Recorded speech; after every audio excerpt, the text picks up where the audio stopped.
Hello and welcome aboard to this episode of the We Are Reading One Piece podcast. This is a podcast dedicated to following the entire story of One Piece from beginning to end as we focus on one volume each episode. We keep the discussion spoiler-free for new fans of the series, so this is the perfect place to follow along whether you're new to the series or just want to revisit the world of One Piece with us. This week we will be covering Volume 46, Adventure on Ghost Island, which covers chapters 441 through 449. My name is Joel, and I'll be your host. Joining me today, we have Evan. Hello. And we have Cody.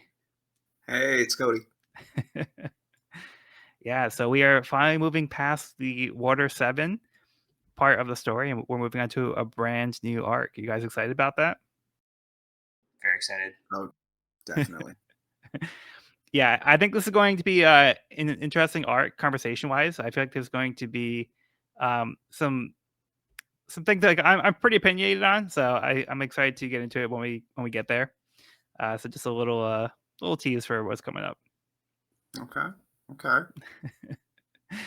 All right, well, let's get a little recap from where we left off. The Straw Hats rested in Water 7 after the Enies Lobby incident. The Navy found them hiding at Galley Law. The Navy officer who found Luffy was none other than Monkey D. Garp, who happens to be Luffy's grandpa. Garp didn't come alone, as he also brought his subordinates who had been training under him, Kobe and Helmeppo. They had a reunion with Luffy and Zoro, but it was clear that even though the two had come a long way, they were still no match for the pirates. Garp decided to let his grandson go this time. Frankie informed the Straw Hats that he used the money he stole from them to purchase the rare, durable wood from the Atom Tree to build a ship of dreams and offered to build the ship for them. After a few days and hard work from the Frankie family and some help from Galley Law, the ship was completed. Unfortunately, after Enies Lobby, the Straw Hats all had bounties put on their heads. The Frankie family and Galley Law's involvement was not disclosed, but Frankie wasn't as lucky, as a bounty was put on him as well.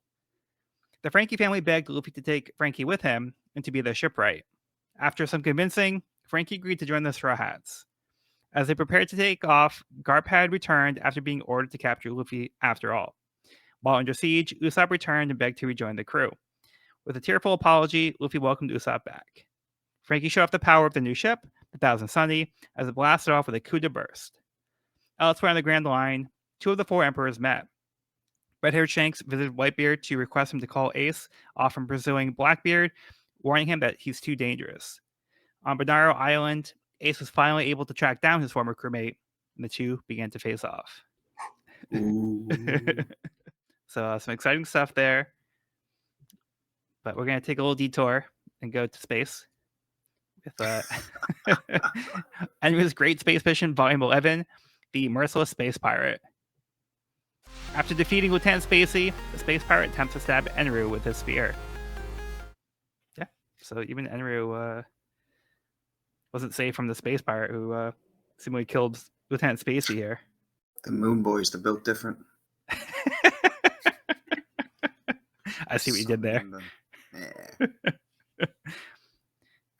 Yeah, we'll also get there later on too.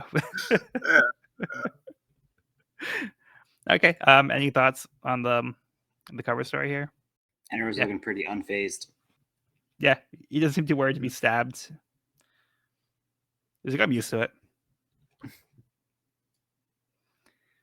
Okay, let's get into the actual chapter. Chapter 441, Duel on Banaro Island. An aura of darkness shoots up from Blackbeard as he tells Ace that he has the most powerful devil fruit in the world, the Dark Fruit. The townspeople evacuate, including Teach's own crew. Suddenly, the darkness spreads throughout the entire town. Teach boasts that darkness can suck everything in, including light. He demonstrates his powers, pulling in the entire town, causing it to disappear into the void, and shooting out the now destroyed buildings all over. Ace is not impressed as he lights Teach on fire, commenting that it's odd that his powers would affect a Logia-type user so easily. After extinguishing the flames, Teach admits that he can't use his powers to avoid attacks like that. The trade-off for the power is that his body absorbs all the pain, which is amplified in the process. He then pulls an Ace to him, grabbing him, then punches him in the stomach. To Ace's shock, he was unable to avoid the attack by turning to fire. To address his confusion, Teach confirms that he can negate other Devil Fruit powers as long as he's touching the user. Ace fights back, but Teach seems to have the upper hand. He tells Ace it would be a shame to kill him, so he should join his crew. Ace responds by creating a massive fireball, Flame Emperor, telling Blackbeard that there would be no point in living if he bowed down to power. He declares he will make Whitebeard the king of the pirates. Teach mates Ace's Flame Emperor with an equally massive ball of darkness. This duel will become the catalyst for the major events that will follow. Epic. Insane. Yeah. So we now actually get to see a little taste of what Teach can do with his devil fruit. I think a little taste would be an understatement. This is insane. Ace said this is the most dangerous power of all devil fruits. And then I feel like we are immediately demonstrated and shown why. Being able to suck up an entire village and then spit it back out in ruin is absolutely devastating. Yeah. This power is insane. And it looks really cool. Like, I love how it's illustrated. Yeah, for sure. On the pages. Like, it just looks really good. And when he does the black vortex, which sucks Ace in, and then lands a blow. I mean, like, this is such a powerful ability. He's able to form a black hole, essentially, suck devil fruit users to himself, and negate their ability. Like, yeah. this is a very powerful villain. My mind's already jumping to, like, how is Luffy gonna fight this person?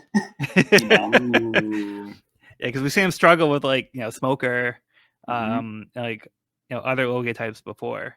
Yeah. But the main distinction with this one is, like we said, that Teach can't actually become intangible. Like we see him, like, Eneru or Ace can turn to, like, fire to avoid Mm-hmm. being damaged. So Blackbeard can't do that, and he actually takes, like you said, he takes like greater pain. So it's like amplifying the pain in the process. So he's willing to take that trade off because he thinks that this devil fruit is so powerful that it's worth it for that downside. Yeah, he's got some plans in mind because he's been planning to obtain this fruit with these specific abilities. So he's definitely got some overarching motive or plan or something. Yeah. It's just crazy how Oda spent so much time just establishing, okay, these Logia types, they are so strong. You have Smoker, you have Crocodile, you have NL, and then Blackbeard's just cool. I'm the natural counter to them. It's kind of terrifying. Yeah. Yeah. Yeah, and he mentions that he specifically sought this one out because he memorized all of the pictures of the devil fruits, and he saw this one, and this is one he was looking for. He specifically joined Whitebeard's crew to get a better chance of finding, like, rare, powerful devil fruits to find this one. And then when his friend Thatch obtained it, like, he killed him for it. So that's how desperate he was to get his hands on this. Yeah, it's so powerful. And we know how powerful Ace is, and he's doing a lot of damage. And how much he has, Blackbeard is. Mm-hmm. Sorry, and like how much Ace has personally at stake in this fight, because, like, this is his entire duty. This is, he's like the one thing he said, like, to Luffy, this is what I'm doing right now. Right. This is I am searching he had a whole cover story trying to find this guy. Yep. This is serious business. Yeah, so this one's been on the back burner for a little while. This one's been built up. Yeah. And I like how Ace is so confident in the face of Whitebeard. Like, he's not backing down. And, like, even though he sees, like, this destruction, like, the townspeople and even his own crew is afraid of his power. But Ace stands up to him, and he still declares, like, I'm not joining you. Whitebeard's gonna be the king of the pirates. That's what he said to Luffy back in Alabasta too. He's like, sorry, Luffy, like, my money's on Whitebeard. I'm gonna make him king of the pirates, so too bad. It's cool getting to see Ace, like, fully use his devil fruit. Like, there is some versatility here. Like the whole Firefly attack, that was pretty sick. That was cool. We see him use the Flame Emperor, which fans of the card game are probably very familiar with that one.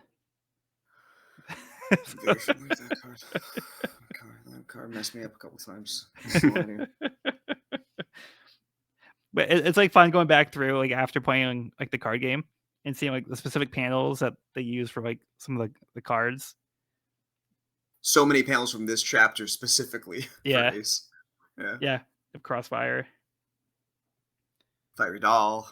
Yep. All our favorites. Yeah, not to get too far into card game discussion, but yeah.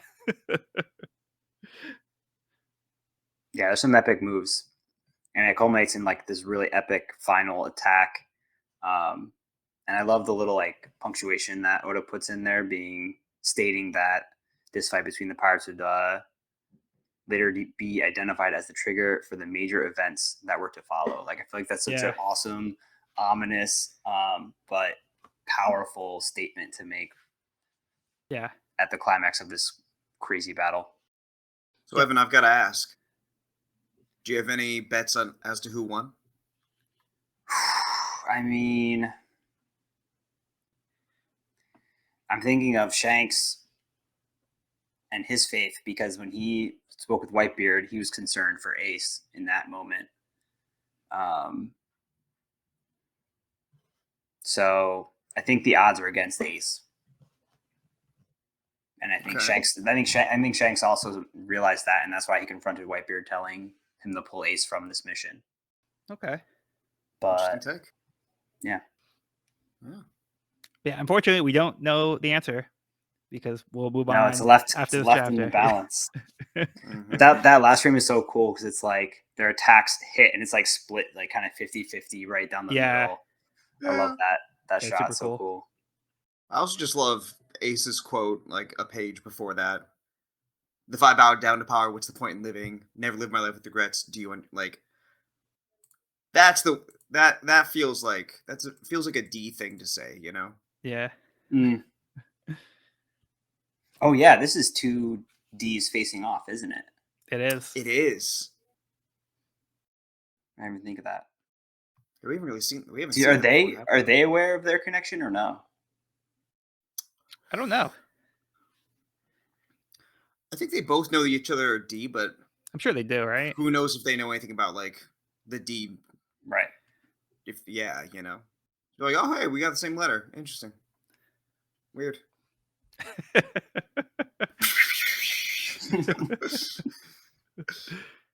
I also just love this Wild West aesthetic that Banaro Island has, and I should say, I wish that we could have had, because I'm like, damn, I would love like a Banaro Island arc. Just something about it. It seems like, just imagine like the Straw Hats in like a Wild West town. That'd be so fun. I feel like we got a little bit of that vibe with Alabasta. Yeah, like, I was gonna say, and like early on in Alabasta, but not a lot, you know. But this does feel like we'll meet at high noon and we'll have a duel.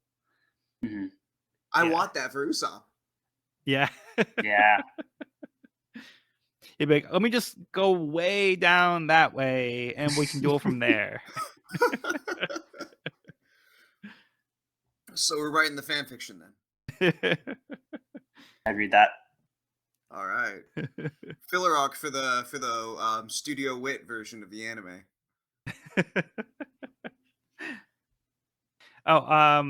Yeah, we'll get to the Wanted story as well at some point. Oh, I forgot about Wanted. Yeah. But yeah, do you guys have anything else on this one? No, not really. Can we talk SBS really quick before moving on to the next cover story? Because this is some of the best SBS I think we've ever had. Like this. Well, I guess I don't know if it's even SBS at this point, but I feel like this was the much needed Thousand Sunny intro that we didn't get in the last volume. Which I feel like I stated last issue. I was like, oh man, I really wanted that like intro to the Sunny, and like I wanted all the details. Like I wanted to know everything. And boy, do we get that. You get everything. You get everything broken down. I'm like eating it up. I was almost like ready to like skip ahead and just look at all the SBS just to like get that in there. I was like, oh, this is what I needed. I needed this. Yeah, so the SBS is on break for this volume to give us a better look at the Sunny, which, like you said last week, that's what you wanted, and I think this is a great use of like the extra pages in the volume to dedicate to showing the Sunny instead of like taking time out of the story. Like you get like a full like breakdown. He goes like layer by layer. He goes like what the rooms are. Like so, it's actually really cool.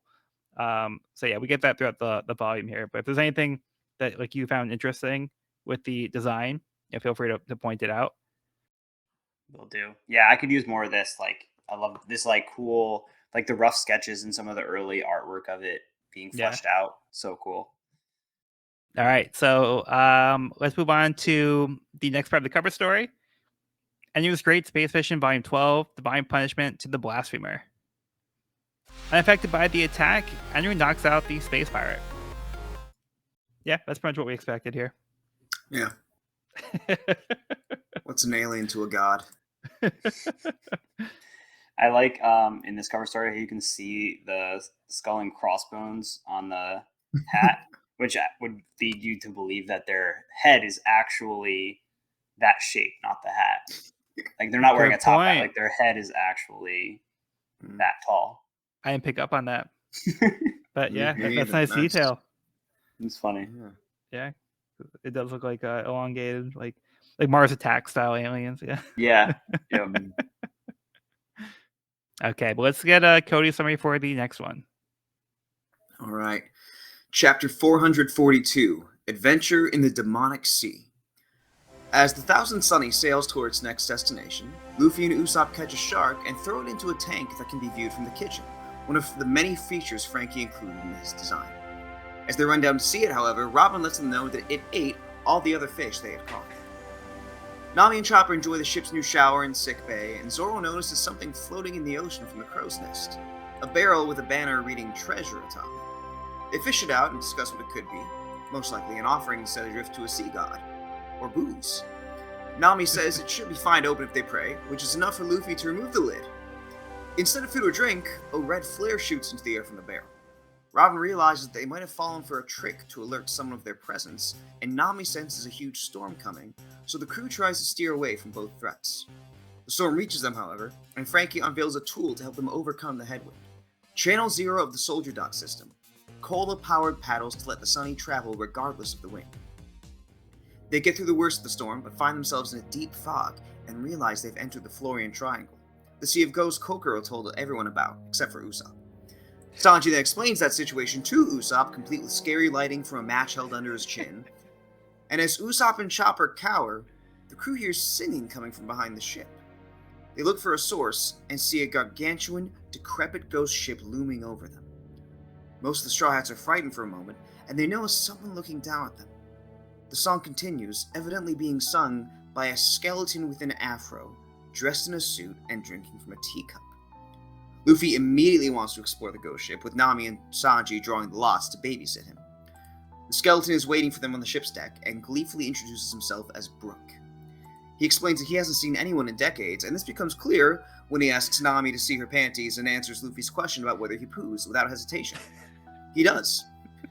Sanji wants answers and questions Brook to make sense of the situation, but Luffy interrupts with a question of his own. He asks the skeleton to join his crew, and Brook says that he would love to. Look at this established gentleman. All right. Skeleton. Yeah. I love that was his intro panel. Gentleman skeleton. That's his description. Yeah, so 2 volumes in a row, we have people joining the crew. Look at that. It's the Thousand Sunny. It's just drawing all these new crewmates.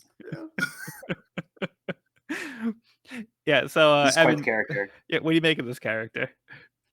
Quite the character. I love the design. Also, to backtrack, the ship's appearance is so cool. I thought that the ghost ship looks absolutely incredible on the page. And then we meet Brook, who is very seems like a very happy-go-lucky skeleton, and he also has an afro, so he probably has secret afro power, which we learned from so probably from a strong Foxy fighter. Arc.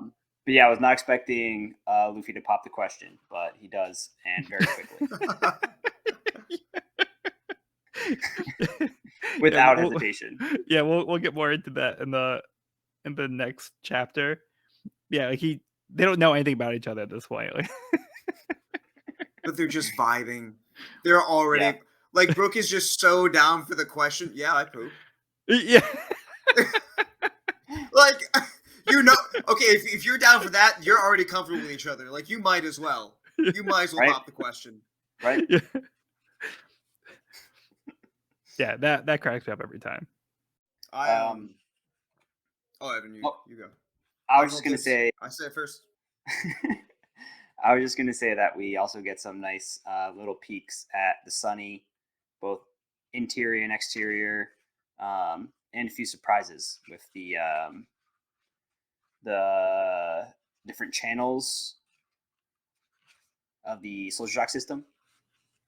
Super, super cool. I was curious about that giant one on the side, and now I know what it means. So that was pretty cool. And knowing Frankie, it's probably full of a lot more surprises, but it was fun getting to see a couple in this chapter. 100%. Yeah, which is a smart design choice to have the paddles. Yep. Really is his dream ship. How about you, Cody? All right, so this chapter came out in, I believe, 2007. It was 7th grade for me. I was very much deep in my Nightmare Before Christmas phase, which... And so when I see, this big skeleton dressed in a suit, I immediately think Jack Skellington. I immediately think this guy seems awesome. And he's hilarious too. The panties joke hasn't aged the best, but I think it's also not the worst because it's, I don't know. It's, for me, I like the poop joke a lot better. Yeah, me too. I don't know what that says about me. But for this one, it's not. We were all thinking it. Yeah. Yeah, 100%, 100%. For me, it's at this point, it's not like they do call him a Magellan skeleton, but I guess when like Sanji gets all, it's so in opposition to who he is. Whereas with Brook, it feels like, okay, we have no idea what this guy is, and it seems like in this case, it's to establish this guy's weird. This guy doesn't quite get how to interact with people anymore. So, like, if it has like a purpose like that, I'm like, okay, it kind of makes sense. We'll see where this goes. But at that point in 7th grade, like, I think Brook immediately became like one of my favorite characters, if not my favorite character, just because it's obviously the influence for the design resonated with me, but the fact that he's just such a unique personality that I really enjoyed him. Yeah, I'm right there with you when it comes to the panties joke. I'm not a fan of it. But I did enjoy the poop joke a lot. So I'm exactly the same thing. That was my note here too.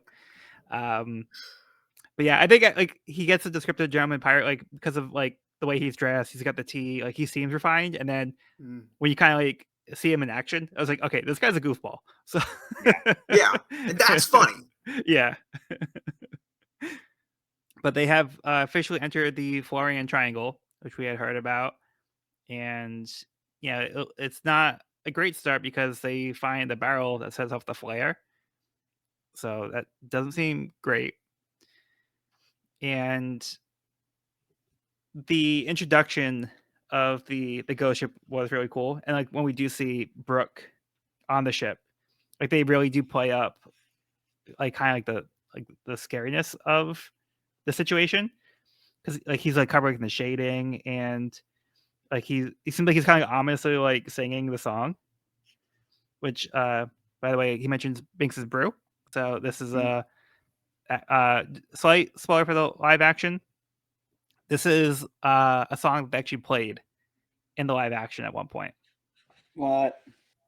So, so it's a song That's cool. that was referenced in the live action. That's awesome. Yeah. But yeah.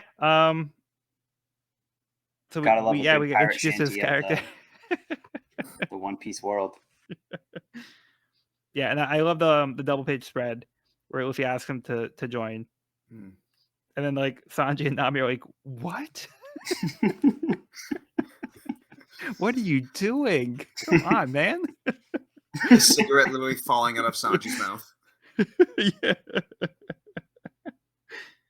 I also just love the crew interactions at the start of the chapter. Like, one of my favorite things about One Piece is just seeing the crew interact and just be themselves on the Sunny. And it's been a while since we had that, and I love the fact that we start with Luffy and Usopp.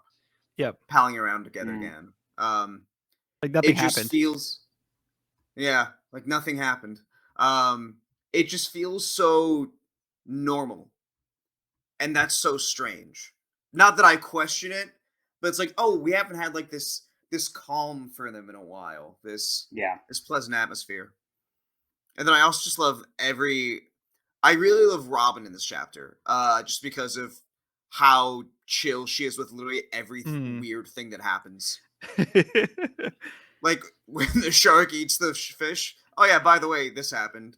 When they see the ghost ship, she's the only one who is not freaking out. Yeah, she's just looking at it because she's fascinated.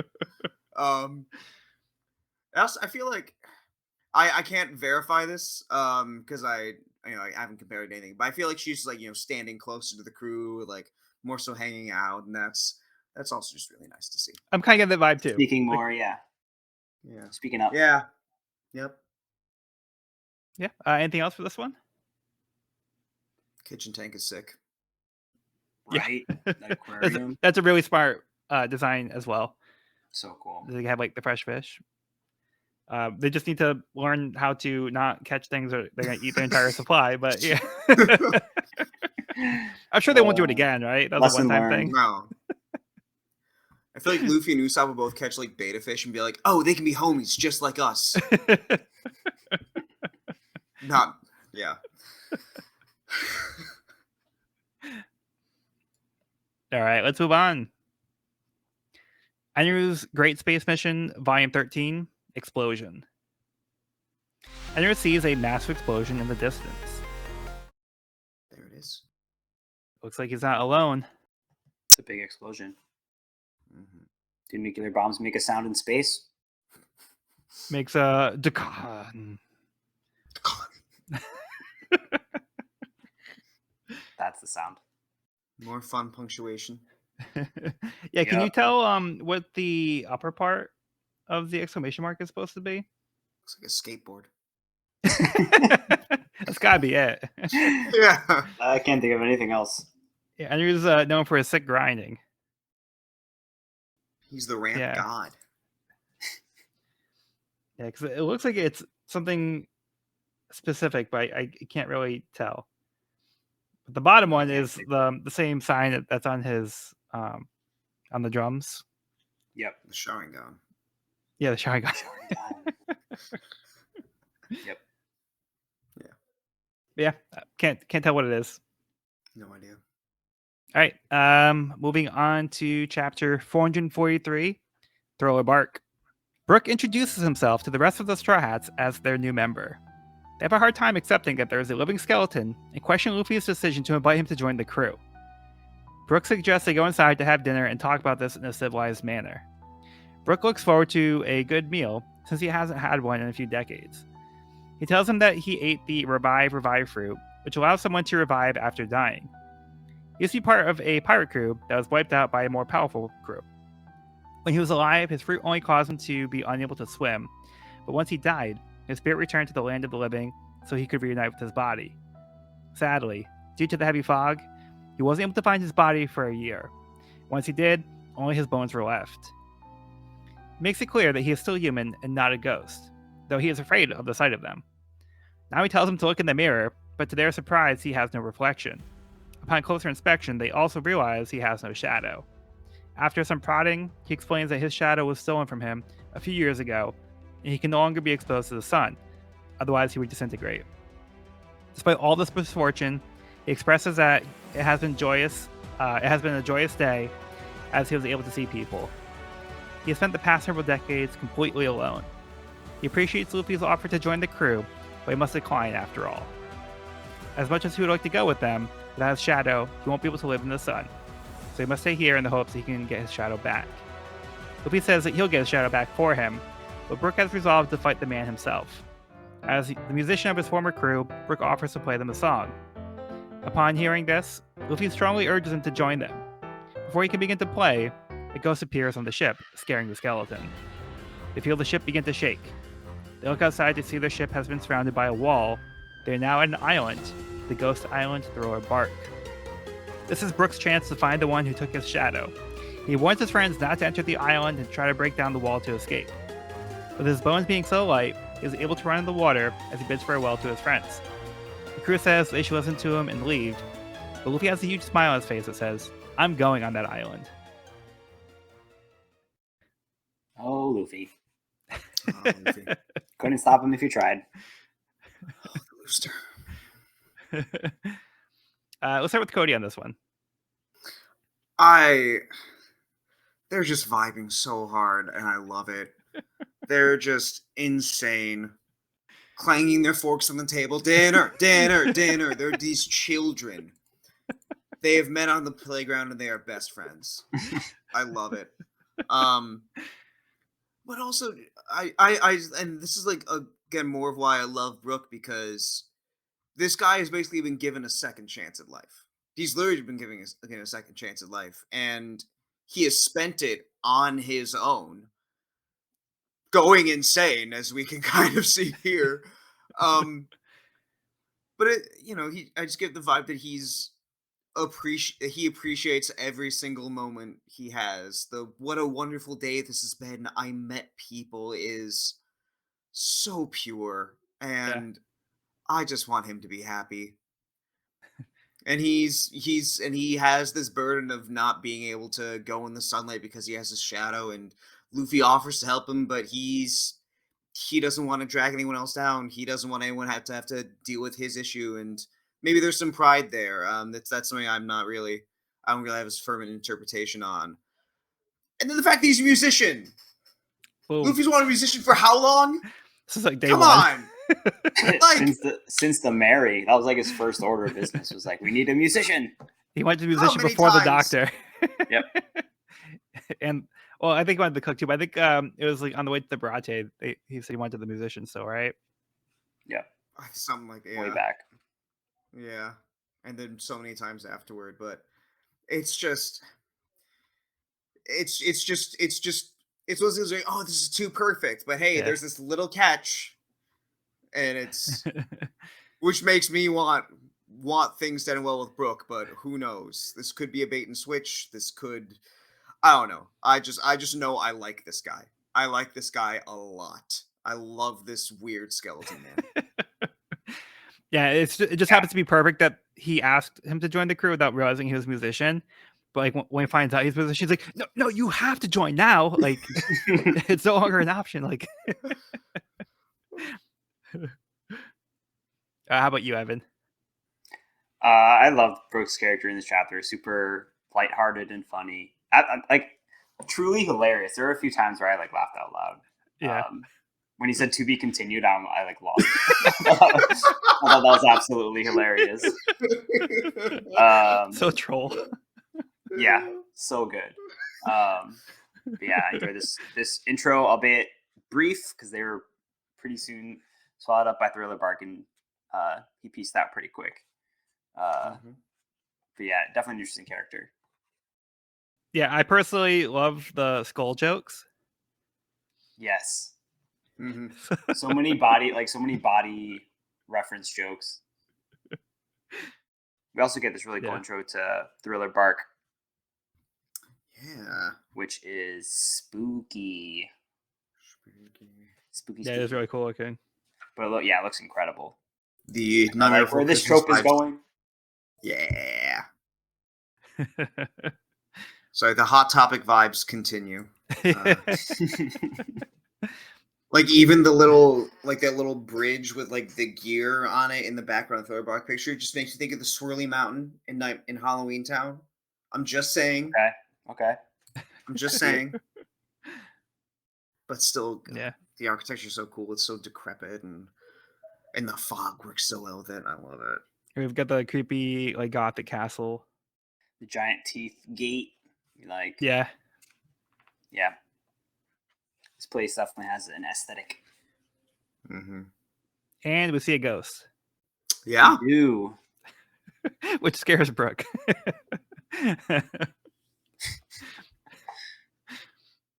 This whole shadow thing's new too. Yep. So we found out he's missing his shadow. Somebody took his shadow. So this wasn't part of the revive fruit, which is the explanation that we get for how he's a living skeleton, which I think is really creative way to have this be a thing that exists in this world. It's like pretty tragic that like he couldn't find his body for a year. That's the reason why he became a skeleton. Because if he had found his body like right away, like he would have been normal.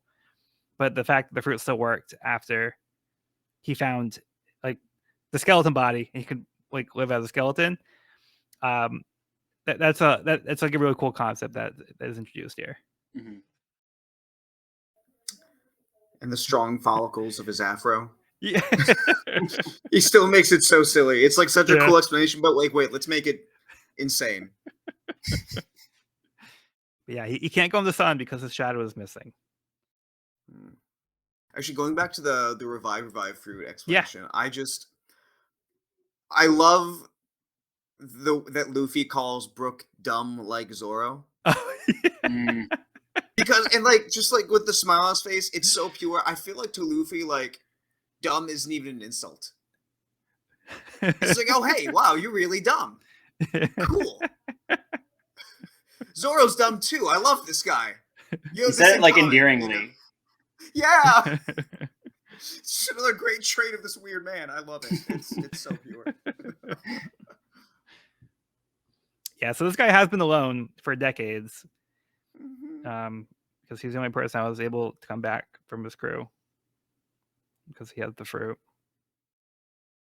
But he's very spirited. And like the panel where like first of all, like I thought it was hilarious how he was like he declares it's time for dinner. Like he's calling the shots here. Like how about we go in for dinner? I'm hungry. And then they sit down. Because I'm a gentleman, so I just love this time when we wait for the meal. And then he's like with Luffy, like they're clang on the table. He's like dinner. like the panel of like his face go back and forth is it's making me laugh over here. Oh, and then Luffy calls him Corbuckle. He gets his name wrong. I didn't. What? How? Where? How? Yeah. So Luffy asked him to join his crew before they exchanged names. Oh. I just want to know where he got Corbuckle from. I don't know if it's. I didn't get a chance to look. Is it a pun? I don't know. I think it's Luffy being Luffy. Yeah, that's fair. Yes. Silly man. But you guys have anything else on this one? Yes. To be continued. Oh! Well, we'll have to get your thoughts on this chapter or the next chapter. Well done. All right. Well, let's move on. Enru's Great Space Mission, Volume 14. My Vars, Unconditional Rage. Enru is furious that someone is causing destruction on his land. How dare they? That's my Vars. My Vars. All right, but how about we get Cody's summary for the next chapter? Let's do it. Chapter 444, Adventure on Ghost Island. The Straw Hats discuss the ghost island that has suddenly appeared before them, and Robin deduces that the island is surrounded by a wall, trapping them. Usopp, Chopper, and Nami are terrified, but of course Luffy is dead set on exploring. Usopp tries to dissuade him, but Luffy has a ghost to capture, so his mind is made up. Sanji makes some pirate lunchboxes and tells Luffy and Frankie to protect Robin, who's also very excited to explore. Frankie decides to show the trio staying behind something from the soldier dock system they can try out in the meantime. The Mini Mary 2, a 4-seater steam-powered paddleboat with the same figurehead as the Going Mary. Usopp and Chopper cry tears of joy and the others are amazed. Frankie tells them about the other vehicles in the soldier dock system, and Luffy congratulates him. Sanji realizes that Nami, Usopp, and Chopper have been gone for a while, just before a scream erupts from the island. Sanji panics, Luffy yells for him to come back so he can ride the Mini Mary, and Robin begins to think he fell victim to a curse. Suddenly, the Sunny's anchor drops on its own, and the hatch mysteriously opens. Luffy's cheeks start stretching, but he promises that he isn't doing it himself. Just as soon, Luffy's cheeks snap back and he is knocked to the ground. Robin hears the sound of an animal, and one of Zoro's swords slides out of its sheath, flying straight for Luffy. Frankie kicks him out of the way, and the crew realizes that someone else is on deck with them. Sanji decides to look for Nami and the others, and heroically leaps off the rail, but something grabs his ankles and he slams face first into the hull. He floats into the air upside down and is thrown straight into the railing on the other side. Zoro takes the easy opportunity to crack wise at Sanji, and notes that the presence would have been more direct if he wanted to kill them. Then Robin finds herself trying to push the intruder away as it licks her. A huge wave rocks the ship, and the unseen menace leaves. But the crew aboard the ship is about to get separated from the others if the waves wash them away. On the island, Usopp wakes up as Nami explains that they hit the shore with the Mini Mary and fell down behind a wall, but their fall was at least broken by a pile of skeletons. Usopp and Chopper manage to overcome their terror long enough to contribute to a plan to get to sea level so the others can find them, but they aren't alone. They hear a barking sound and see a dog with 3 heads approaching them. They run away from the Cerberus, which it turns out is 1/3 fox, and up a flight of stairs toward the surface. They hide atop a tree in an adjacent forest, lamenting that they can't wait for their friends in the open with the Cerberus around. An unseen figure agrees with them. Hilden, a strange-looking man hanging like a bat from the end of the branch they're sitting on. Hilden warns them that the forest will only become more dangerous as the night goes on, and offers to take them to the mansion of his master, Dr. Hogback, whose name Chopper immediately recognizes.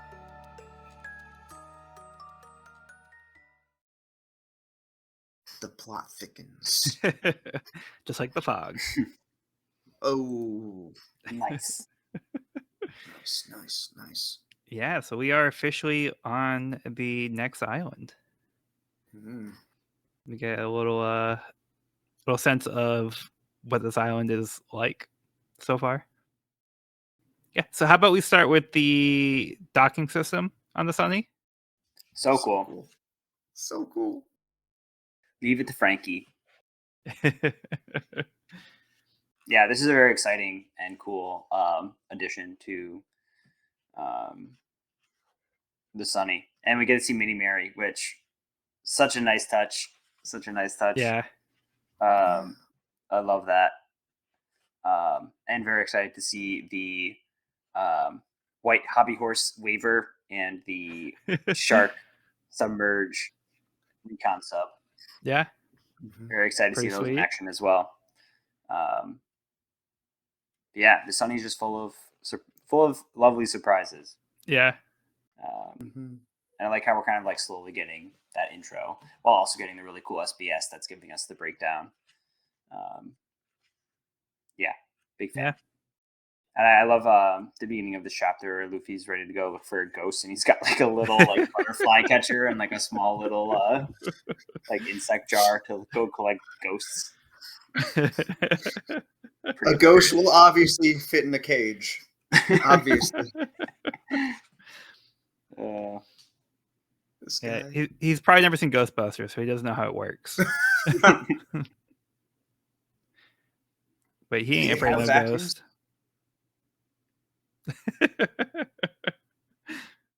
But even Nami and Chopper are catching I can't go on the island disease right now. Whereas Luffy got the going on adventure disease, which I'm pretty sure he's always had that. I love that they said that, not Usopp, because that's such an Usopp thing to say. Mm-hmm. Yeah, I took a page out of his book. Even the doctor, so it's got to be official. I love that we're getting a sense that Robin wants to go on the adventure here. So she's like, we got the lunch boxes ready. Like, I'm excited to go check out this island. Now she's like a full fledged member of the crew. She's like adventure time. Like we could like get a good thrill. Yeah, she's so down. I love it. Love it. No more reservations. Mm-hmm. I'm also loving all the fits on Robin, on Usopp, on Nami. Yeah. Yeah. For sure. Usopp's decked out right now. Yeah, he's got like, everything for vampires. Like he's ready to go. He's got like garlic around his neck. He's got the cross. And then he has like a sign. I think it's like some kind of like warding. Yeah, sign. Evil spirits be gone. Yeah. The comedy feels like very on point this chapter. Through this whole volume so far, actually, I'd say I missed it, especially Sanji leaping off the railing. Just yeah. Poor guy. Oh well. Yeah, it's funny. And Zoro totally making fun of him for it. Yep. Landing on the pile of skeletons. Yeah, so I love that it's these three who get stuck going onto the island that they weren't trying to go onto. And then Luffy has like this moment. It's like Skypiea when he wanted to ride the Waver when Nami was riding it. He's like, I hope she falls so I can get my turn. Yeah. So he's always like, Nami, hurry, bring it back. It's my turn. I want to ride it. I forgot about that. Yep. Oh my god. This Cerberus looks really cool. I really like the depiction of this like Frankenstein 3-headed dog. Yeah. It looks like it's all like stitched together. Like like in Cody's summary, he mentioned that one of the heads is a fox.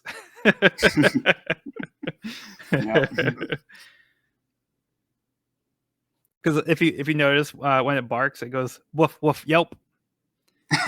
Yep. So the fox is one that's yelping. But I love when they crash over the wall, and Nami's like, "It was totally my fault, but I'm cute, so you'll forgive me, right?" And then she's holding the sign, like as they continue the conversation, she's holding the "I'm sorry" sign.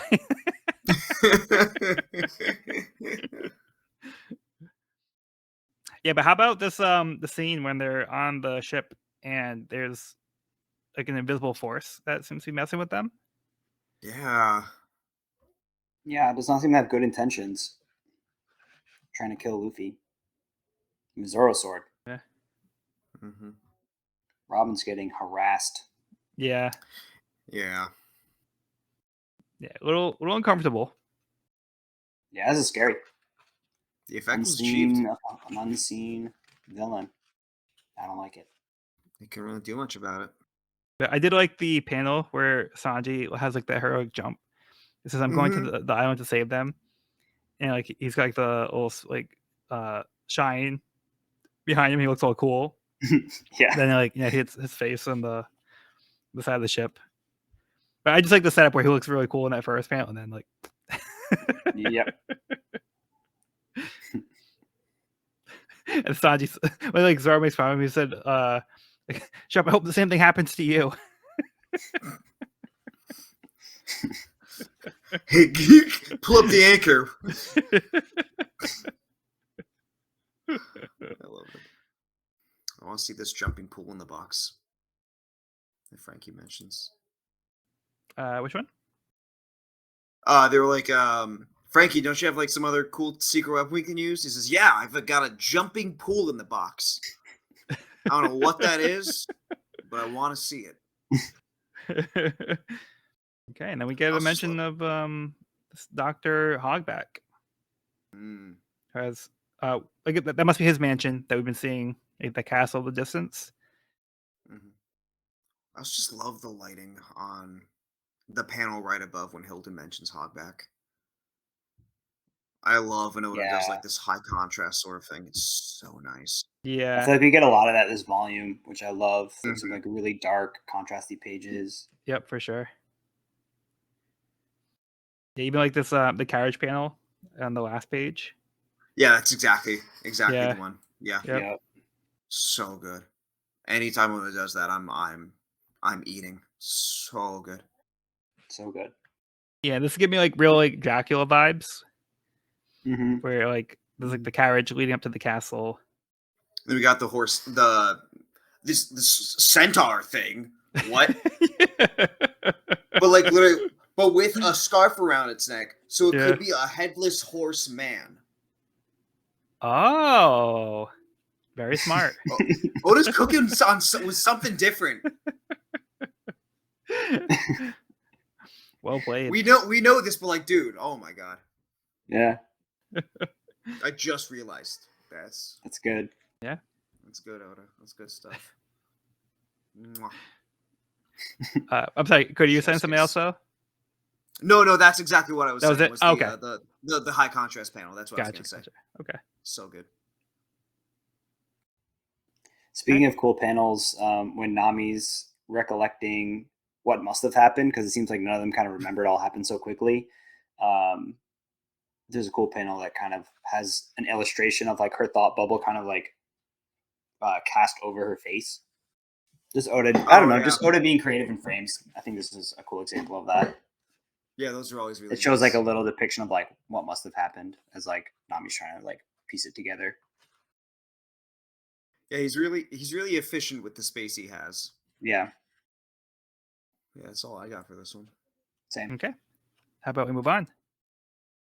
Let's do it. Okay, we have Eneru's Great Space Mission, Volume 15. The Space Pirates Moon Ruins Excavation Plan.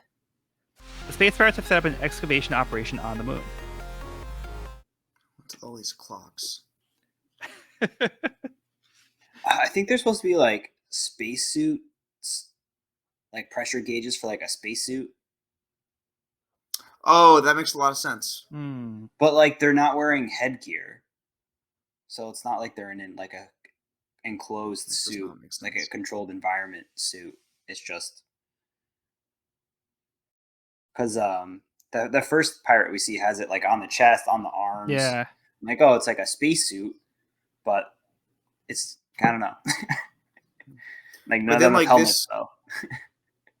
And then like this Muppet looking dude, and then the yeah, like this beaker looking. Yeah, that's what I was thinking. Just pen having beaker vibes. Notepad scribbling dude, and the giant sock puppet behind him. Yeah. The sock guy too, and then this fox homie. None of them have the clocks either, but like these guys with the clocks, they just look like a couple of goons. So I don't know. It was like a status thing. I don't know. And like the two gator guys on the sides look like theirs are at the same position, whereas like this lion guy, his is in a different position.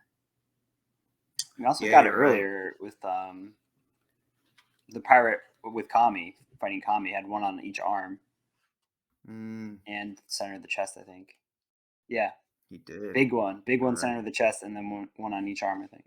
Mm-hmm. Small angle looks like a 1 o'clock shaded, and like also like some of the angles are shaded in. I don't know. Could mean nothing. It could be the key to the entire story. Who knows? But it makes you wonder what they're excavating from the moon. Cheese. I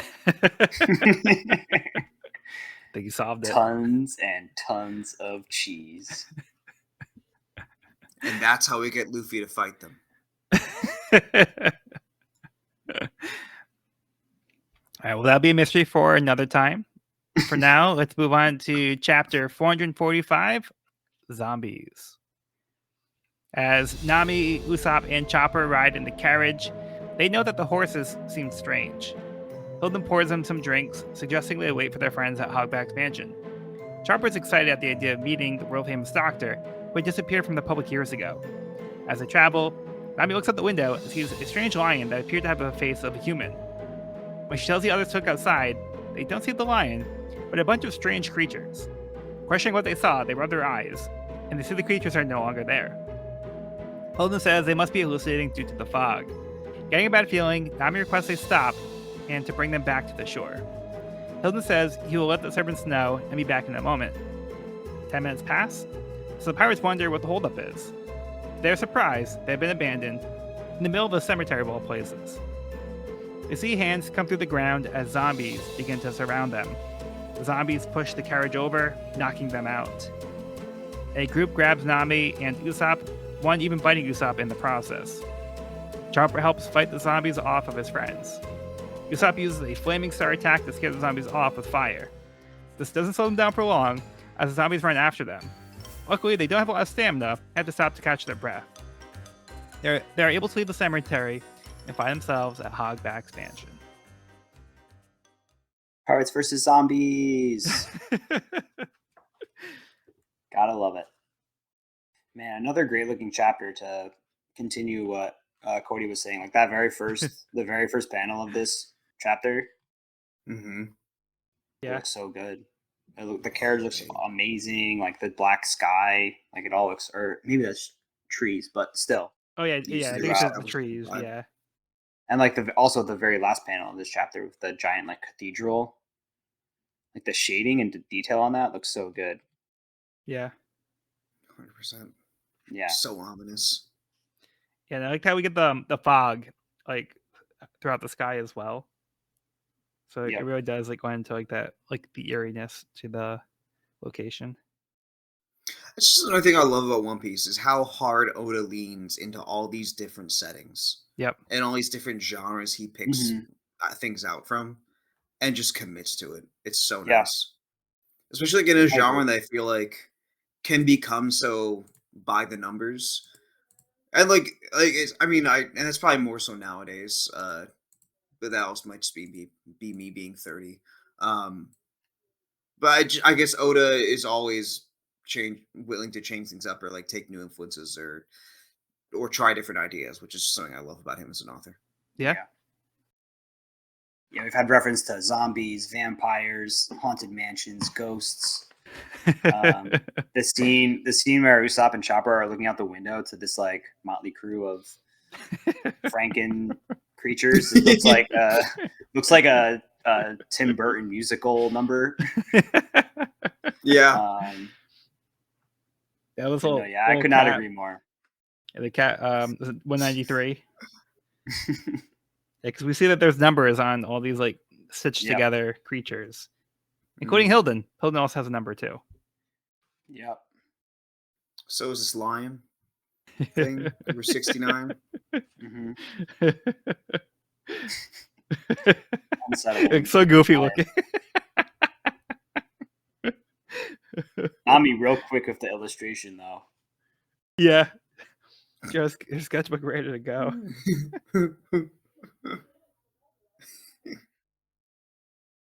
So many double page spreads in this chapter too. Mm-hmm. I feel like he's just having so much fun drawing this. Yeah. Yeah, the 2-page spread of the zombies coming out of the ground. So good. Yeah. Yeah, like to Cody's point earlier, like with the series like One Piece and going to all these different islands, like there's so many fun things you can do. Like every island's gonna be different than the last one. So you never know what you're gonna get. And that's like the really exciting thing about One Piece. And then like when you're there, I feel like it's always done really well. I really love like the Halloween aesthetic to this place and the vibes. Like I'm personally like a fan of Halloween, like horror movies and stuff. But like I really like him leaning into a lot of these elements and playing up like the zombie stuff here, and like Usopp, Chopper, Nami all have these like crazy reactions to what they're seeing, and like the zombies, like they're terrified. So yeah, I really love the way that this arc is playing out so far. Mm-hmm. This John is right up your dimly lit back alley. But there's definitely some fun here too. Like when the zombies head gets knocked off by Chopper, and the one zombie's like, "Oh, you dropped this, dude." He's like, "Oh, thanks, bro." Thanks, bro. Appreciate it. Or when they're like, zombies can only groan and shamble, and then they turn around and these zombies are like sprinting at them. Yeah. They're like, "Oh, wait, they're fast." And they like run out of breath like immediately. Yeah. Oh, they don't have any endurance. Hold on. They get pissed at Usopp for trying to set them on fire. Hey, buddy, watch it. What are you gonna do? We get burned, you arsonist. Hey, Yeah. punk. Yeah, then we have this Hilton character who seems very set on bringing them to the mansion. And then when they say they don't want to go anymore, he like leaves them there and they kind of get forced to go to the mansion. Shady business. Yeah, he's a little shady. And he laughs as he flies away with bat wings. Carrying his wine. Yeah, I can't forget that. That's some good wine. We also get a little bit of explanation of Chopper's familiarity with Dr. Hogback. He kind of expands saying he was this miraculous surgeon, had gained fame and fortune amongst doctors. And we get a cool panel where O is doing that thing where he uses an item, like an object, to portray the story on. So this is like Chopper's hat becomes this kind of cool shot. Yeah. But even like the picture, yeah, even the silhouette looks kind of like scary looking. Yeah, this guy's got like a scalpel with like pointed fingers. It looks like a trench coat and hat. Like this surgeon looks it's creepy. Hunched over. I also just noticed that Nami spills her wine on Chopper when they see the lion. I did not catch that the first time. Or the second time, technically. I think that's so funny. I just love when these three interact with each other. Yeah. Right? Not our courageous warrior adventurers, of the Straw Hats. The weakling trio. Yeah. Yeah. So anything else for this one? Okay, let's get Cody's summary for the next chapter. Chapter 446, Dr. Hogback. Usopp, Chopper, and Nami step into the mansion, which seems empty.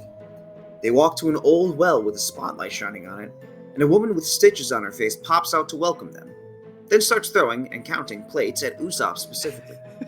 She grants Nami and Chopper passage and keeps pelting Usopp, but a door opens and someone calls for the woman, named Sindri, stop and let Usopp enter as well. This person comes to the doors and gives the unsolicited explanation that the trauma of Sindri's failed engagement led to her habit, and introduces himself as Dr. Hogback. Sindri gets one last throw-in, and Hogback invites them to talk inside. The weakling trio steps through and closes the door before Hogback can even walk back in. Soon after, Hogback and the group sit in the dining room, and they explain that they were running from the zombies and strange creatures on the island. Hogback is surprised they made it all the way to the mansion, and informs them that he lives on the island specifically to study the mysterious creatures inhabiting it. Chopper's impressed as Hogback explains that he dreams of finding a way to cure death, even after the medical establishment turned their backs on him for his mad ideas. Chopper expresses his support and gets Hogback to give him an autograph. He then requests to look at Hogback's laboratory later, and Hogback denies menacingly. Sindri serves some pudding, without plates since she hates them, but the boys are willing to eat it off the table. Usopp asks Hogback if he'd seen a skeleton, and Hogback claims he knows nothing of it, but his thoughts say otherwise. Nami takes a shower in the mansion bathroom and discusses her plan to leave the mansion at nightfall, since she is sure it's already full of zombies and she does not trust Hogback.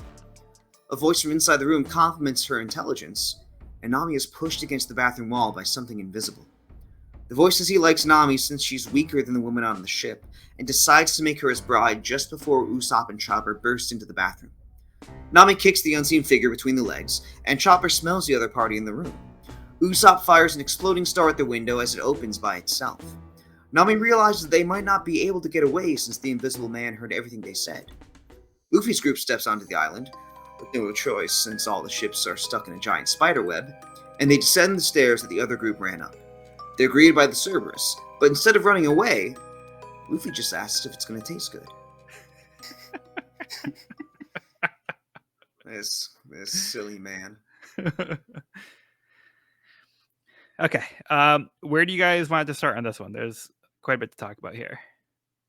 The Viz translation screwed up Hogback's laugh. I'm just going to say that right now. It's only because it's my favorite laugh in One Piece. It's like a force. I don't know. I'm like, why you gotta mess with perfection? But I'll take that over other stuff. I do think the dub goes with the false. Oh, dude, good. Yeah. Good. Yeah, he does have one of those iconic laughs.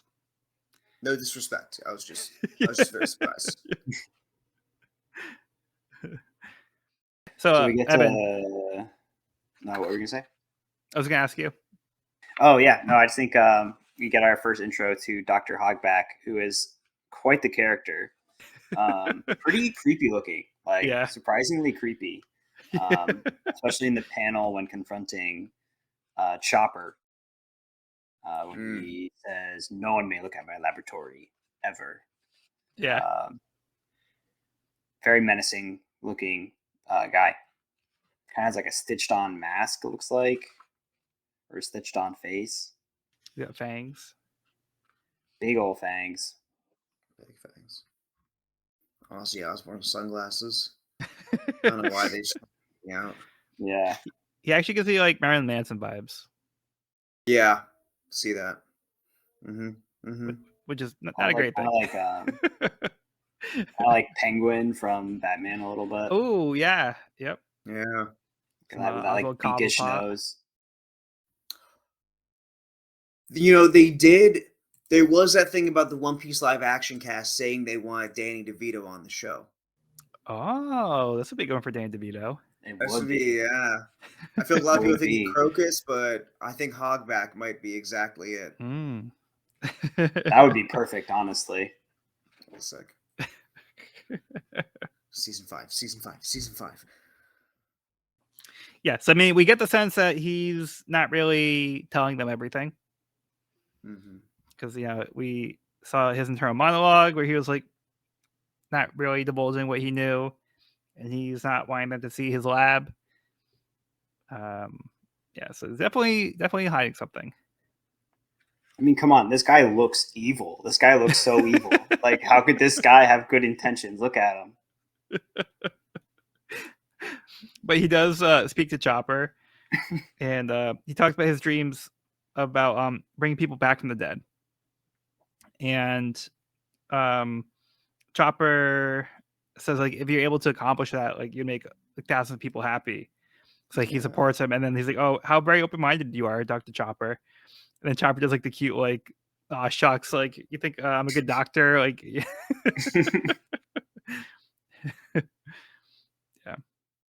Oh, but yeah, he's not really being upfront about like, the zombies and the creatures that attack them. He's like, "I don't really know what you're talking about. I just happen to live here, but I don't know what you're talking about." Shady. How about this Sendry character?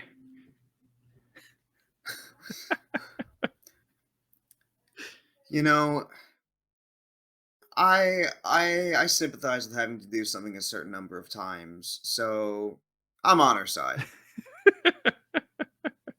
It's all good. I love her intro. Yeah. It's so creepy. Like, just popping up out of the well and start whipping plates at people. Yeah, like, this is like one of those quirks. It's like so random, but like absolutely hilarious. That she's like so against plates, like she's over here destroying the plates, and like she refuses to serve the things on the plates. So, so she has to put the food on the tablecloth, and then like Hogback's like, what are you doing? Use the plate. Fine. At least I cleaned it because I knew you're gonna do this. And then like he starts like licking the food off the tablecloth, and then like Chopper and Usopp are just doing it too. Yeah, they're having a conversation. And I was like, "Come on." No, it's fine. It's fine. I can eat it. We're good. Yeah, we're good. And it's kind of funny the like relationship that Hogback has with Sindri. Like, it is kind of a funny relationship. And we get more of it later, but very antagonistic. Yeah. I just love like just how the vibe being expressed through the dining room and all the little accoutrements there, the cross-shaped chairs, the creepy paintings, the chandelier. It's just Oda's going for the vibe. He's committed. I can dig it. But speaking of creepy, yeah. So let's move on to the bat scene. But right off the bat, I do want to say, I think this is single-handedly the most uncomfortable scene in the entire series. Mm-hmm. But what are your thoughts on it? I think it's uncomfortable narratively and on a meta level too. Because I'll just say it feels weirdly fan servicey, just like the way that the Steam is placed, and I'm like, there's this moment would have been sold so much better if you just it played as a horror scene instead of that. But even then, it's like, we get into these tropes of like, okay,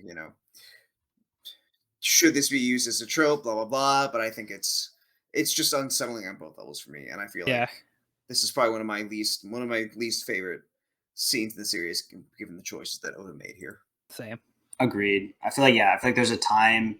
I mean, I personally don't really enjoy the fan service, but like I feel like there's a time and place for it, and this is not the time or place for it. This particular scene. No.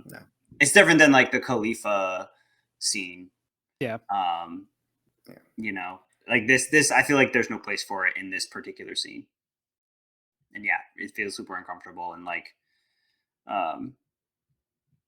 just the way it's portrayed. I think like, in theory it is very creepy because it's like, that's like when you're at your most vulnerable is while you're bathing yourself. Right. You're incredibly vulnerable, and like for her to be taken advantage of in this situation is very scary and leads to a lot of questions on what's going on. And like there's a growl. We had a growl earlier, so like this invisible creature seems to be part creature to some extent or something like that. So very, very creepy. Very creepy. Yeah, and they reference that they wanted to make this one their bride because she's weaker than the other one, which the Robin scene was already like uncomfortable earlier, but this one takes it further. Yeah, so this is a scene I could have done without in the series. Yeah. So same. This is like something that I'm hoping like with the live action they can kind of like take this out or like edit in some way to make it like more palatable. But yeah, it's very very unsettling. But it does establish the character, but like I really don't want to defend it. Yeah, me either. And especially with just the gag with Usopp afterward that feels horrendously. Well, that's the kind of thing like I just don't enjoy in the series at all, but especially not here. Yeah, I'll be one of the first to praise Oda for any good narrative decision he makes, any cool influences he has, but like this one is the exact opposite. Something that I just, like you said, Joel, I just wish it wasn't in the series. Yeah. It does portray this invisible character as a real scumbag. Yeah. Which like it does. It's effective at doing that, but like it's effective at doing that. But like, did it have to go down this way? There are other ways it could have been established. For sure. Yeah. Not tastefully done. But on another note, I do enjoy the contrast of now seeing the second group of Straw Hats make their way onto Throw a Bark, and compared to how the first group reacted to the Cerberus. Yep. We get very, very different reaction here. In fact, I think Robin has one of my favorite reactions like of all, because she's like, "Oh, how cute." Yeah. different gang showing up. Yeah. If his tongue is out, this is savage. I love it. You think it tastes good? And then like the Cerberus is now afraid, and it has like the shiver and like the shock panel. Also, just before this scene, both of the ships are entangled in what looks kind of like giant spider webs. Mm. Which again, right on brand. Like I feel like Yeah.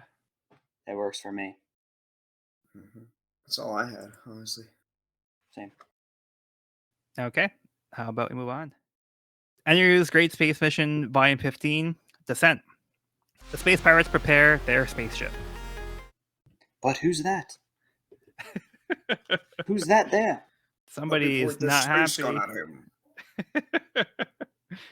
Yeah, so it looks like Enru is on the ship, and he's like, "Hey, why you guys blow up my land?" That I just arrived at, but I'm already calling mine.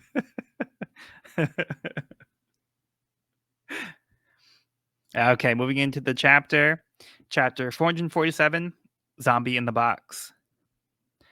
Not intimidated by the Cerberus, Luffy is determined to tame it. After not being affected by being bit, Luffy smashes the Cerberus into the wall, successfully taming it. Luffy's group comes across some of the strange creatures the others saw earlier. Luffy is set on capturing them, asking if they want to join his crew. Outside the mansion, Hogback speaks to Absalom, the Invisible Man. Absalom wants to claim Nami as his bride, but Hogback says she has a bounty and is off limits. A nearby ghost that they address as Perona points out the others have bounties, with the captain being 300 million. They point out that they can't be ordinary pirates if the government is willing to pay so much for them. So Hogback tells Absalom he'll have to do his best to capture them. Inside the mansion, Usopp tries to deny that there is an invisible man, along with the ghosts and the zombies they saw. But Chopper believes that, as impossible as it seems, Hogback may have done the impossible by bringing people back. When they return to the dining room that they were in before, they notice that no one is here and it's now dark. Holden hangs from the chandelier, telling them Hogback and Sindri went to bed. As he offers to guide them to their bedrooms, they accuse Holden of being in on what's going on with the rest of the island. Holden tries to deny it, but the paintings on the wall no longer keep up the charade, admitting that they figured it out. The figure in the painting stretches out at them while the decorations around the room come to life. The Strauss try to leave the room, but the door is locked. They evade the attacks and end up in the fireplace with nowhere else to go. Fortunately, they accidentally trigger a secret door that flips the wall around, putting them in the hallway. They aren't safe yet, as there are more zombies in the hall. They hide in a room, they notice a large photo of Sindri on the wall. The haunted mansion is coming to life. It's alive. This is a really cool. This whole mansion coming to life thing was, I thought, very cool and well portrayed. These like creatures coming out of the portraits, so cool, and like creepy looking. Like those are scary looking figures coming out of there. For sure. Yeah. That first painting's zombie with I don't know, just like the way that the mouth opens and it's just like a surface inside. That was unsettling to me. Yeah, some like Junji Ito. Creepy. Yep. It was great, however, to see Chopper's antlers flying off with his hat again. I do love that gag. Yeah, I love that. Yeah, gets me every time. I love it. I think Oink Chuck also might be my favorite of these zombies. He's the head zombie of the room. Hey. He's a head mounted on the wall. Even the rug comes to life, the bear rug. Usopp gets to be like semi badass with the whole fire thing. They figure out your weakness. Yeah, this was fun for me. Like I really like this haunted mansion portrayal and like the eyes moving in the photos. I'm like, oh, this is also like solid haunted mansion tropes. Yeah, done well. Done well. This was a fun chapter. And we have Luffy. Sorry. Nope. I was gonna say Luffy's treating this whole thing like a new Pokemon game. I'm gonna catch a ghost. I'm gonna catch a dog. I'm gonna get a whole team together, led by my skeleton friend. I'm gonna catch a tree. I'm gonna catch a weird unicorn thing. This is my region. I'm the champion. Is basically what he's doing. Like I love how like poorly Luffy tries to tame like the dog. Like he tries to teach tricks, but like he thinks he's like doing a good job. So he's like, "A dog's a dog, good boy." He goes, "Shake," and the dog bites him. And then he goes, "There, that's a good boy." And he pats the dog. He says, "Good boy, that's right." Let go slowly. And then he punches the Cerberus into the wall. He's like, "Dumb dog." He's like, "Down, boy." It's right on the ground. Like, good, you obeyed my command. And then next scene, he's riding on it. So I guess it worked. I'm not a rubber chew toy. Oh wait, maybe I am. And of course, we get new crewmates in this one as well. Mm-hmm. He's asking any random thing on this island if it wants to join his crew. He's on a roll. Got these Thriller Bark wackos talking about the bounties. Hmm. So maybe they're bounty hunters? They seem aware of the bounties, yeah. We get some names as well. Mm-hmm. So the Invisible Man is Absalom. And we see this ghost that they refer to as Perona. But Hogback seems to be working directly with these two. Mm-hmm. Shady bunch. Oh, and Evan, you were mentioning earlier about the end of the chapter. Oh, I was going to say that they end up in the room with all Sindri's photos. Feels like a key to the mystery. Yeah, this one is a photograph, not a zombie portrait. But yeah, it's like all photos of Sindri on the wall. With some really beautiful hatching on this main portrait. Like, yeah. Mm-hmm. Well done, Oda. The girl that hates plates.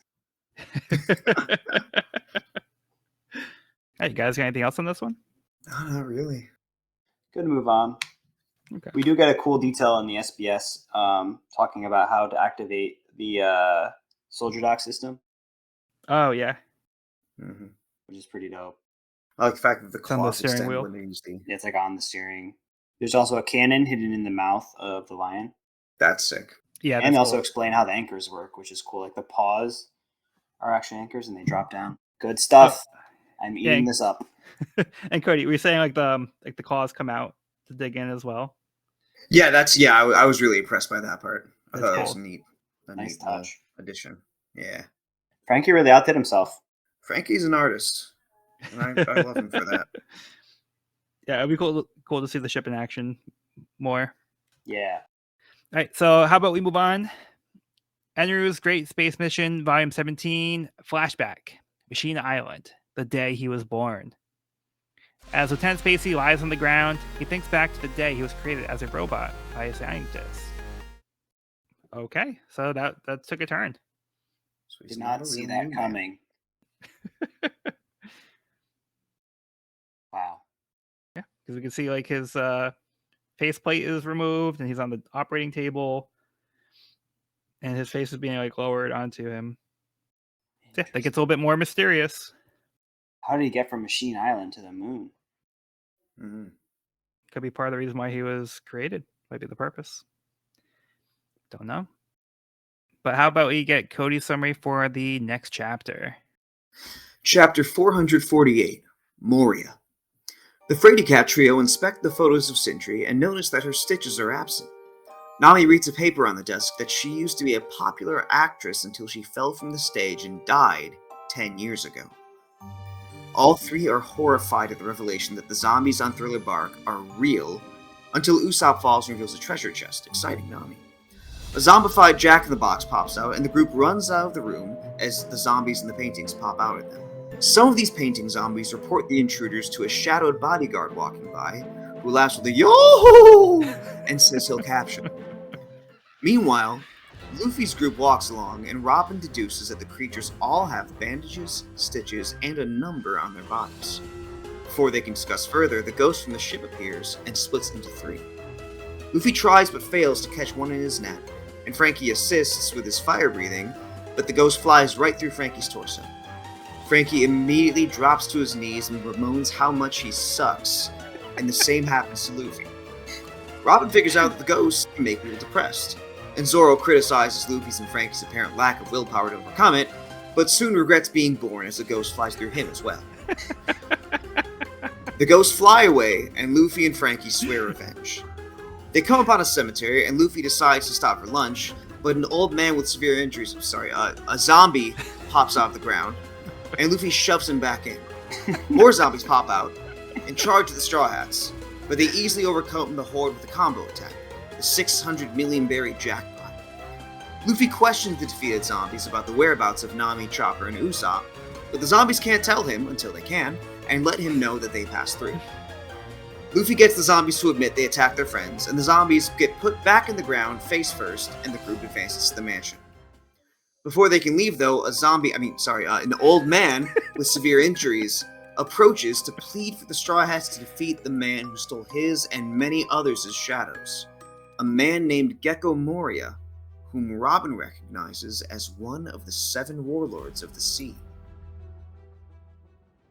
Dun dun dun. Whoa. Gecko Moria. A name to remember. Mm-hmm. Yeah, so we almost have all of the 7 warlords, and now we know another one. The name that Brook was too proud or scared to mention. Some random guy walks up and is like, hey, I need you to take care of this guy for me. It's one of the 7 warlords. Yeah, I got the sense that Brook didn't want to put anybody else at harm for his expense. I think it was more you're right. You're right. Noble and altruistic. Yeah, for sure. Yeah. No, I agree. So I'll fight my own battles, but I appreciate it. But you don't have to worry about it. I'll do it. Yeah, that makes 6 that have been named and 5 that we've seen. So we almost have almost there. Oh, they're revealed. Almost there. So where to start on this one? Oh man. Start with the title of the last chapter, Zombie in the Box, which I feel like more applies to this chapter than the last chapter. Yeah. That's a good point. Yeah. Oh, but even before that, we get more on Sindri's backstory. That she indeed has been dead for 10 years. So that explains the stitches. That would explain it. Yeah, she was a stage actress that died in an accident. She fell from the stage. So she died 10 years ago. But here she is walking around. Throwing plates. Throwing plates. Yeah, so her name was Victoria Sindri. We get a glimpse of another shady character called the Bodyguard by the zombie portraits, who has a familiar exclamation and then the silhouette of a samurai, which it looks kind of cool. Yeah, so we did kind of brush past it earlier, but Brook had the same laugh when he first showed up in the volume. Mm-hmm. He had the yo ho ho ho, and we see the zombie with the same laugh. Yeah, we shall see. We shall see. But yeah, I think we get some funny gags in this one as well. Mm-hmm. So we have these the ghosts that go around saying negative, and then when they make contact with you, it takes away your entire spirit, your willpower, and you just become depressed. So yeah, this made me laugh every time it happened. So yeah, it was very funny. I assume they were the cause of my misfortune in middle school. Oh. Did you want to be reincarnated as a clam? Yeah. You were gonna say something, Evan? Oh, just more about that scene of Frankie being the first one to go down. Man, I totally sucked this week. Yeah. In contrast to what he was saying earlier. And it was like maybe Frankie is just being dramatic, because Frankie can be pretty dramatic. And then Luffy goes down. I'm like, well, that's strange. And then he also is speaking in metaphor about how depressed he is. And then Zoro goes down. And it's okay, something's wrong. Yeah. Something is afoot. I also love Sanji calling Frankie a pervert before the ghost thing happens. I find that very silly. Yeah, I did have some notes on this one. Cody, you want me to take this one, or? Please, yeah. Okay. So there's a joke that doesn't translate to English very well, but the word in Japanese for pervert is the same that is used for like transform. So it'd be hentai, which could be used for a pervert or weirdo or transform. So there's a moment where like when Frankie puts like a hand up for like a high five, he's like, thanks. When Sanji calls him a pervert to the core, and Frankie's like, well then as long as you understand. And then like he's like, oh thanks. And Sanji's like, it wasn't a compliment. So he was misunderstanding that Sanji was calling him like an actual like pervert. He was like thinking he was like saying like oh you're like a transformer to the core. So yeah, it's like a joke that it kind of doesn't really translate as well into English.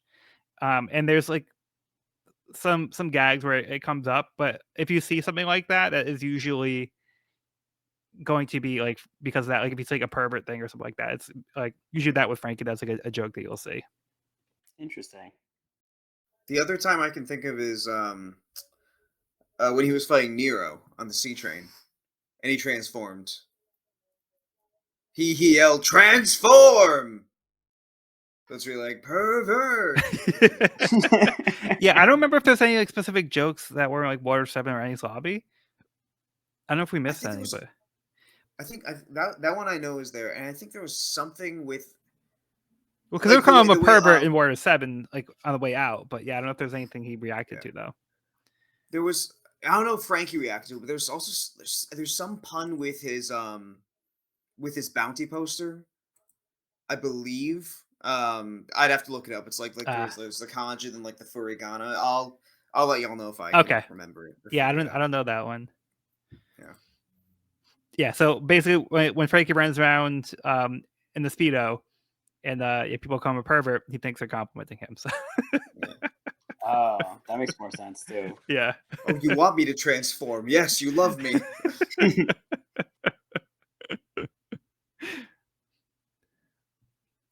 But then we also have, I think, one of the funniest gags in the entire series is when the zombie comes out of the ground. Yes. And Luffy doesn't say a word, and he just pushes the zombie back in the ground.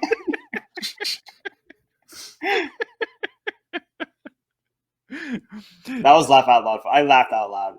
That was so good. That was so good. Just depicted perfectly. Yeah. Amazing. The anime, like the anime does this really well too. But like he's not like scared, like I'll just take him on the ground. He's like, okay, just push back. So good. And then when he comes out of the ground, he's like, oh, an old man with severe injuries.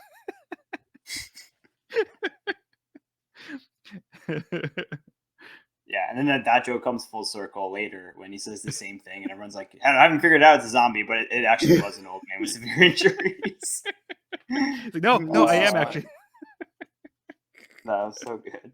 So good. Yeah, so we're getting a very different experience the second time around with Robark. I like how it's very contrast where like we have like the scaredy cats like the first time through, and like it hypes up like all of like the scariness factors and the horror elements. So like it really does a good job like setting up like this place is like being scary. And then when this group comes through, it's like a joke to them. Like this is like legitimately hilarious, like what's going on here. And like they're not scared at all. Like they're just like having like fun and just like beating up everything in their sight, and like they're having like a fun time here. Yeah, and the zombies now afraid of them. And they're like, well, yeah, we won't hurt your friends anymore. Promise. Like, we'll cooperate.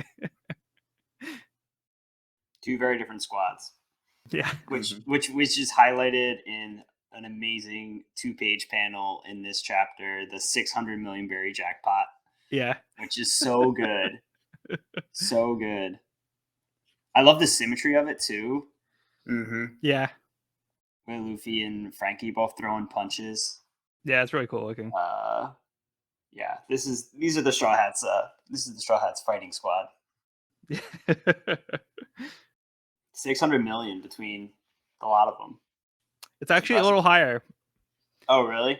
Yeah, I added them up, and I don't remember exactly what it came out to, but it's actually over 600 million. They rounded down. Gotta stay humble. Yeah. You're right. I wrote them all down. The last chapter, which is in my notebook on the back page. Okay. Anything else for this one? Luffy, you should know that Chopper is not a raccoon. That's my last thing, buddy. Come on. But no, it was very silly. That was silly. Yeah, he does say a raccoon that looks like a reindeer. Instead of a reindeer that looks like a raccoon. Yeah. Very silly. And speaking of the bounties, so Gecko Moria's original bounty was higher than Luffy's, according to Robin. Right. So that says a lot. Ooh. Before it was absolved. We have no idea how long ago that was either. Yeah.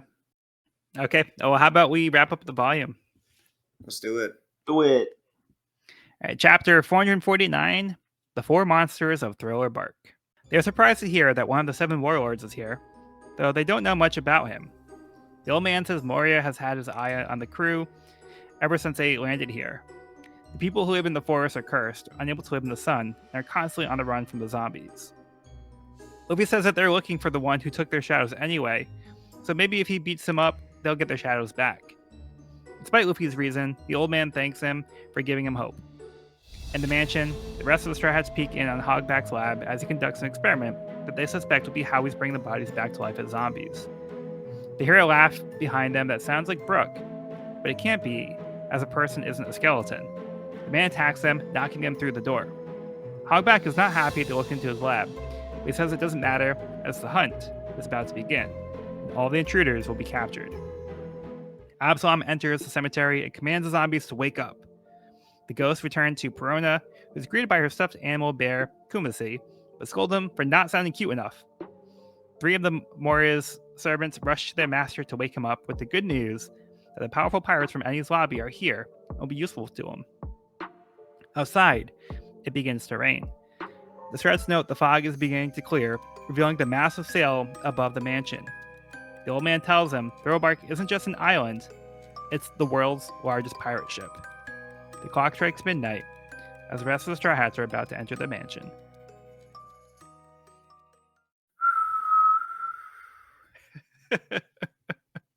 Oh boy. The old man giving them this quest to defeat Moria.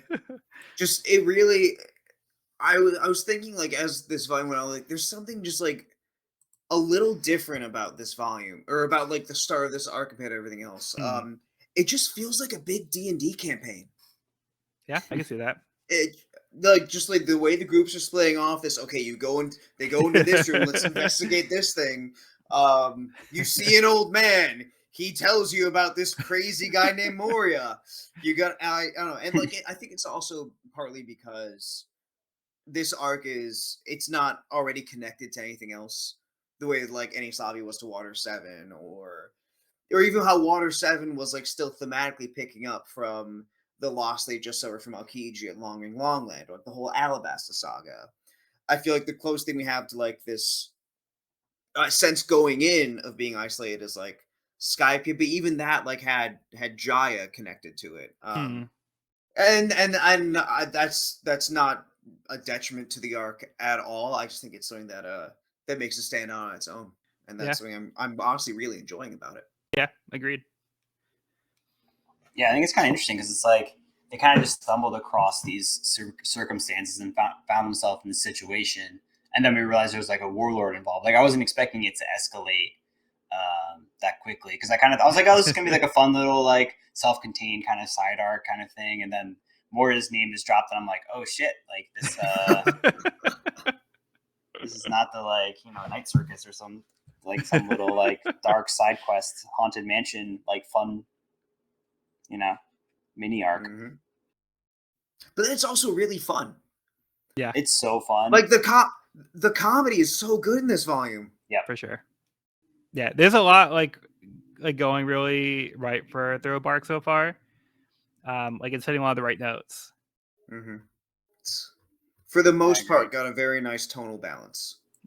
Yeah. Yeah, and I also really enjoy this visually because I think like Oda does a great job of portraying like these new environments or these new themes or like these new like plot points. And like I just think these pages look great. Like the laboratory in this last chapter looks so good, with like this giant shadow kind of playing up in the back with this like mad scientist over this Frankenstein creature. Like it just looks really good, really fun. I'm glad Oda went all out with the black ink and spared no expense.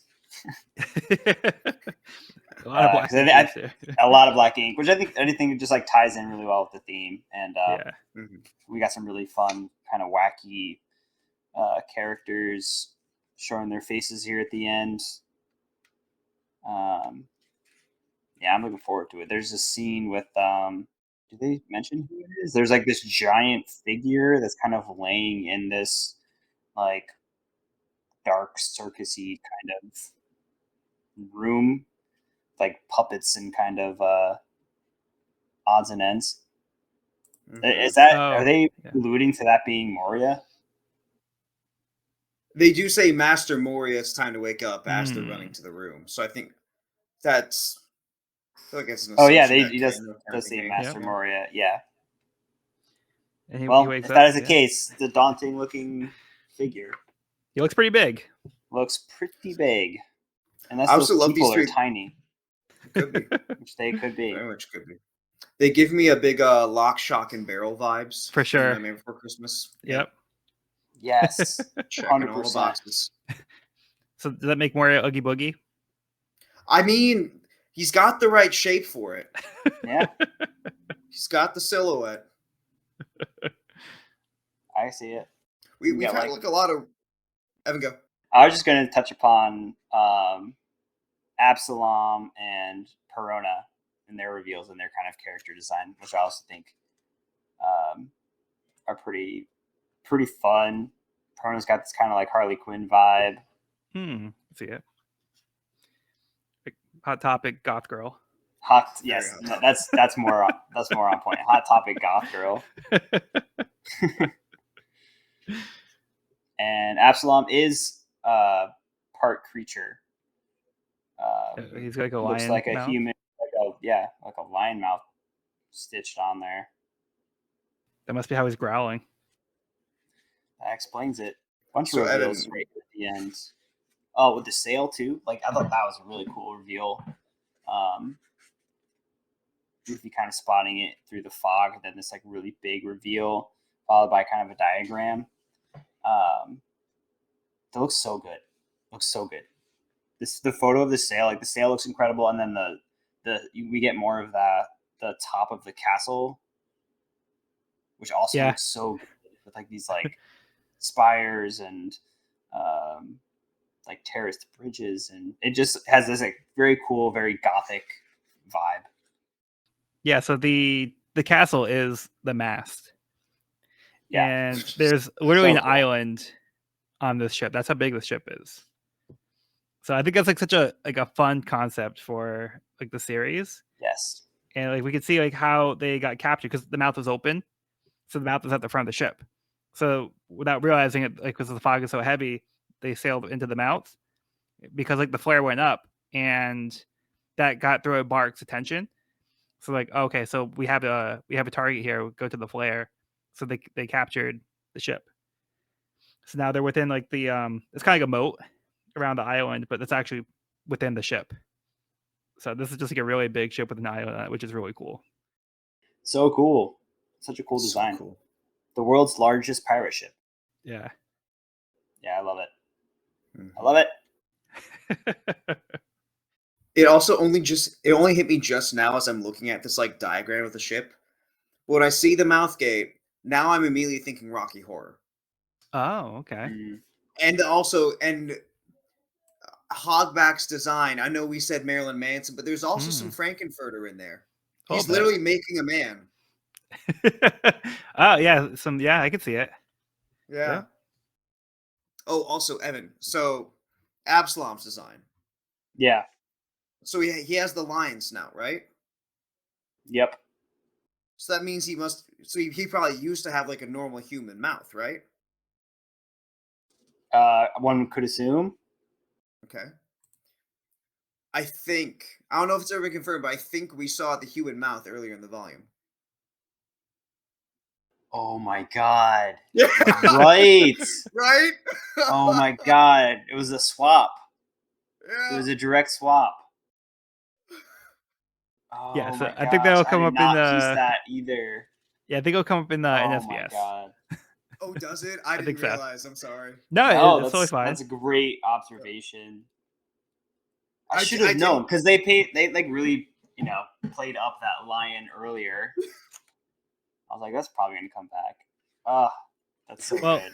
we don't know for sure if that's Absalom's face. I mean, But it's the there's same a good exact chance. cut. Yeah, but on there's a a good lion. chance that he took it from the lion and put it on Absalom's face, but we don't know if he took Absalom's face and put it on the lion. He could have put Absalom's Wow. face I anywhere mean, else. you make that cut though, you got them the same size, so like it would make sense if you're It would make sense. Well, science is also the all same trial size and error, right? puzzle piece. Absalom might just be the first success. We don't know this is the first time Hogback's done this. That's true. I don't know. We'll have Nami do a sketch and then see if they line up. There we go. But yeah, it is a fun connection there. Yeah. Yeah, then we have the ghosts that have been going around. It looks like they're being controlled by Perona. Mhm. And then also, she has one of those distinct laughs as well. So like the horror. And the ghosts also laugh like that. Yeah. Makes sense. Do they cast a shadow?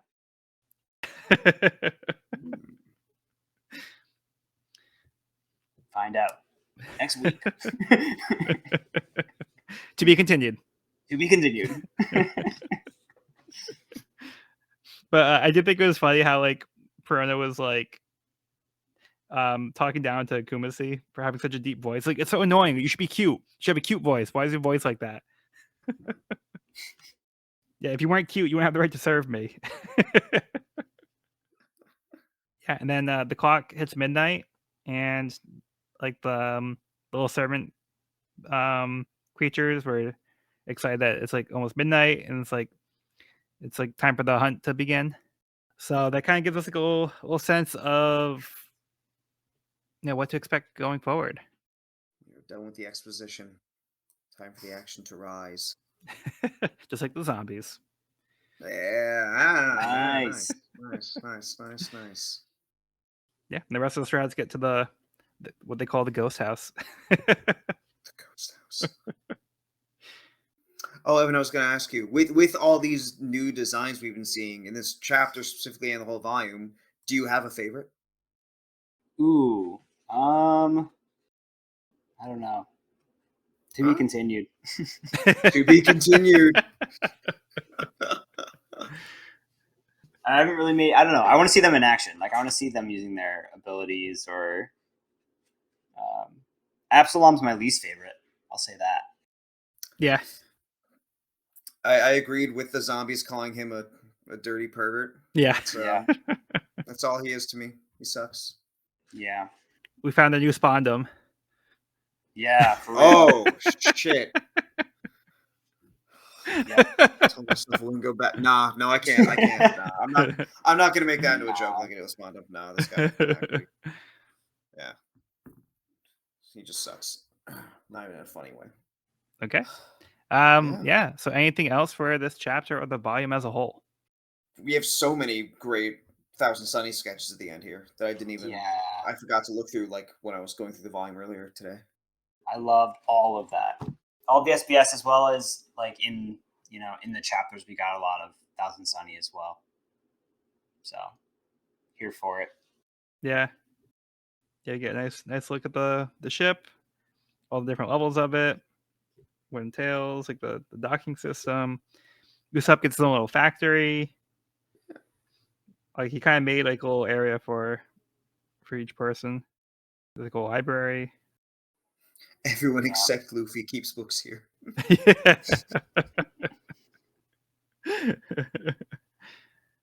But I do like how they moved Nami's tangerines. So there's a space for the tangerine trees on the top of the ship. So yeah. Yeah, nice little callback to Mary, and then the mini Mary. Love it. Yeah. Keeping the Mary alive. Keeping the Mary alive. The sheep has become a lion.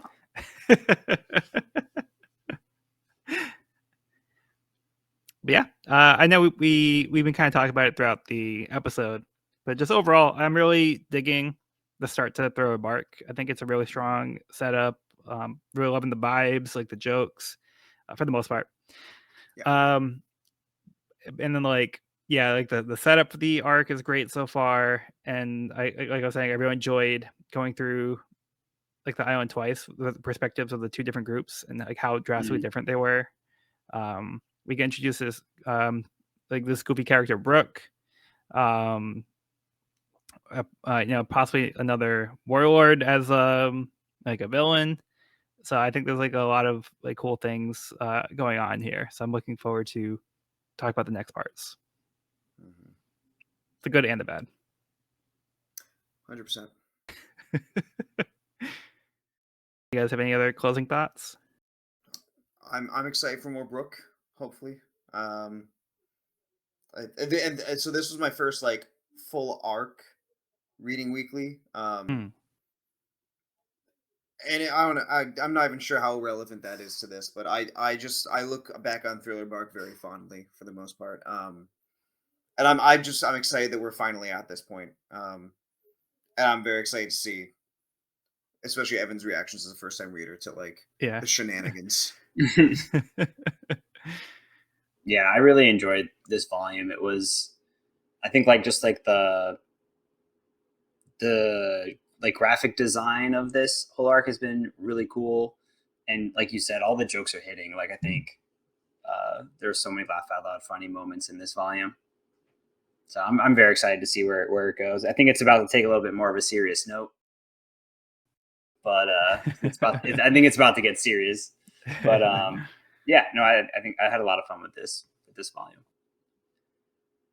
Awesome. I hope we get more Brooke as well too. I feel like there were some questions left unanswered there. Well, we did see that zombie character with the same laugh. Mm-hmm. Yes, the bodyguard. And Chopper picked up on it and thought it was him at first. So yeah, we did. Very curious. So there's still some mystery elements to uncover here, but to be continued. To be continued. Because that will conclude this week's episode of the We Are Reading One Piece podcast. You can find this episode wherever podcasts are found at We Are Reading One Piece podcast.buzzsprout.com or on our YouTube channel at We Are Reading One Piece. This is a spoiler-free channel up to where we have recorded the podcast. So if you're new to the series, you can visit the channel there. You can also find me and this podcast on my YouTube channel at Pirate King Codex for more One Piece content. If you have any questions, comments, or feedback, you can reach us at wearereadingonepiece@gmail.com. We'd love to hear from listeners, so if you're enjoying the show, if you have any suggestions on how we can make it better, let us know. Next episode, we'll be discussing Volume 47, Cloudy, Partly Bony. I've been Joel, and I've been joined by Evan. To be continued. And Cody. All right, well, be sure to bring along all of your hopes and dreams, and we'll see you on the next episode.